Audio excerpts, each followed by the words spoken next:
Kasi ganito, no? Hindi lang ho naman pinag-uusapan kung gaano kabilis ginasta. Saan ginasta? Inulit niya. Kung maalala nyo, nung una yung sinabi niyan na ipapapatay ko, may kinontrata na ako, no joke. No joke. Ang rason na nabanggit niya sa answer ad cotelem ay wala namang limitasyon sa kung kailan o kung gaano dapat kabilis yung paggastos ng confidential funds patungkol po dun sa 125 million. So, attorney, i-consider niyo po ba yun na again another tactic ng pangti-technical? Kasi ho ganito, no? Hindi lang ho naman pinag-uusapan kung gaano kabilis ginasta. Saan ginasta? Yung confidential and intelligence funds ho, ay para sa particular na layunin. It is for a specific purpose. Yung lumabas ho doon sa mga hearing nung Committee on Good Government, yung Blue Ribbon Committee, lumalabas na hindi para sa ganoon layunin yung pinagkagastahan eh. Hindi lang ho yung bilis. Nakakadagdag lang yung bilis. Ang bilis mong ginasta, pero hindi para sa layunin na dapat dun mo ginastos. At so sir, asking directly, yung sagot ni Vice President Sara Duterte sa mga inilatag ninyong kaso ay parang irrelevant o taliwas sa hinihingi dapat. Yun ang scrap of paper. Tinuri niya yung articles na scrap of paper, yun ang scrap of paper. Walang, yung sinagot niya, walang halaga. Okay.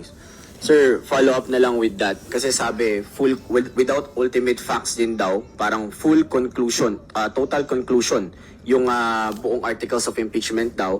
At isa dito sa mga sinasite ni Vice President Sara Duterte, wala naman daw pong kontrata doon sa kanyang pagbabanta sa buhay ni Pangulo, ng First Lady at ng House Speaker. Walang, alam niyo ho, yung pagkontrata ng mamamatay tao, hindi ho naman sinusulat yan eh. Hindi ho ba? Hindi naman sinusulat yan eh. I agree to kill, etc. Walang ganun eh. Kasi illegal eh. Eh siya na rin yung nagsabi, kumontrata ako ng asasino, ng mamamatay tao. Hindi naman sa amin ang galing yan, sa kanya. At inulit pa niya. Hindi ho ba? Another interview, inulit niya. Kung maalala nyo, nung una yung sinabi niyan na ipapapatay ko, may kinontrata na ako, no joke. No joke. So anong kontrata ang pinag-uusapan natin? Kontrata na, nasa kasulatan, nakanotaryo? Come on.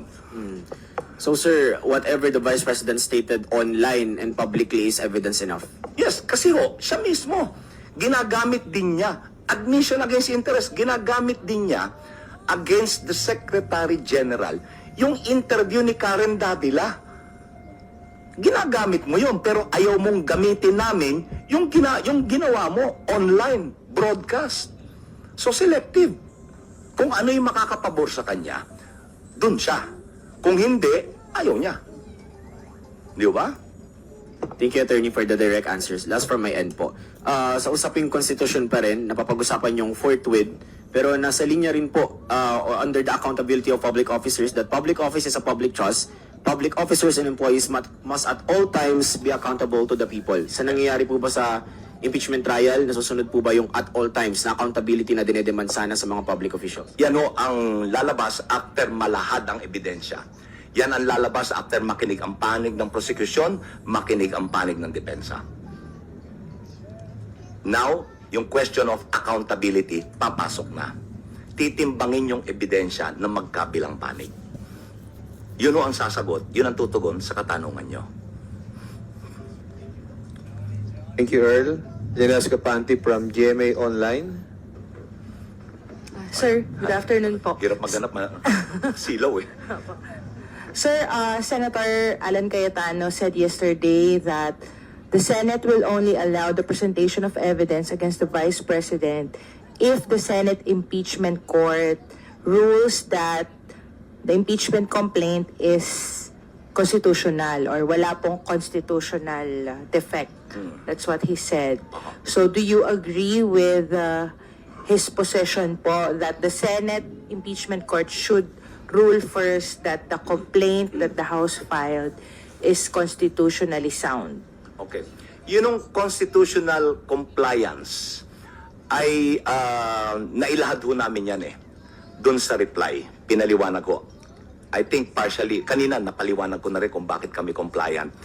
Including, idadagdag ko, yung submission namin, sinertipikahan ng Kamara that there was no violation of the one-year ban rule and the articles of impeachment complied with all constitutional requirements.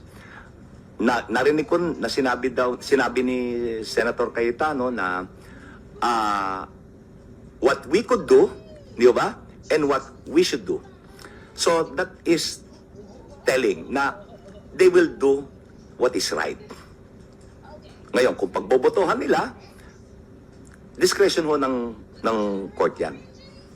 Kung gusto lang pagbotohan, yun ang una lang gustong i-address, nasa kanila po yan. Trust the process. And then we pick it up from there. Follow-up, sir, kasi sinabi niya rin na there's no need to panic, addressing concerns that the trial could not proceed. No need to panic. What's the worst that can happen? They could file again next year. Yun po ang sinabi niya. So how do you take it? Well, the worst that could happen is that we ignore the Constitution. We brush aside the Constitution. We are a country governed by the rule of law. And uulitin ko, we trust the process.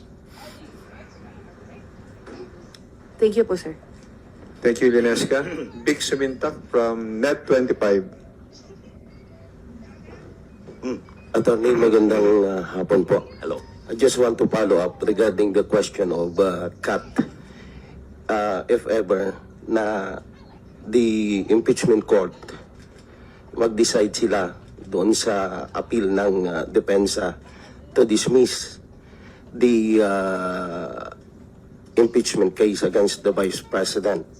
So, it will constitute, if ever na dinismiss nila, that is the decision of the impeachment court. My question is the decision of the impeachment court as sui generis is reviewable, can be reviewed by the Supreme Court or can be appealed to the Supreme Court?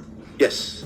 Because the Supreme Court is the ultimate arbiter to determine whether an act or a law or a regulation is constitutional or not.